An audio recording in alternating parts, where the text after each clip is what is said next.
जत तालुका जनस्वराज्य शक्ती पक्षाचे तालुका अध्यक्ष माननीय बसवराज पाटील यांनी प्रदेशाध्यक्ष समित कदम यांची घेतली सांगली येथे भेट।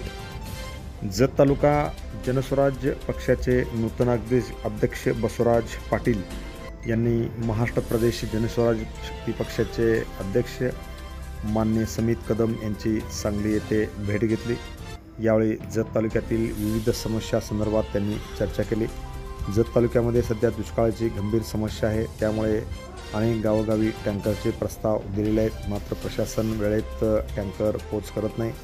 तर तालुक्यामध्ये दुष्काळाची भयंकर मोठी परिस्थिती निर्माण झाली आहे, त्यामुळे गावोगावी चारा छावण्या सुरू कराव्यात। तसेच जत तालुक्याच्या पूर्व भागाचा जो म्हैसाळच्या 65 गावाचा प्रश्न आहे तो अद्याप संपलेला नाही, त्यामुळे प्रत्येक गावगाड्यापर्यंत म्हैसाळचे पाणी पोचण्यात यावे याची चर्चा यावेळी करण्यात आली। यावेळी त्यांच्या समवेत जत तालुक्यातील जनस्वराज्य पक्षाचे अनेक पदाधिकारी यावेळी खास करून उपस्थित होते। Press the bell icon on the video and never miss another update.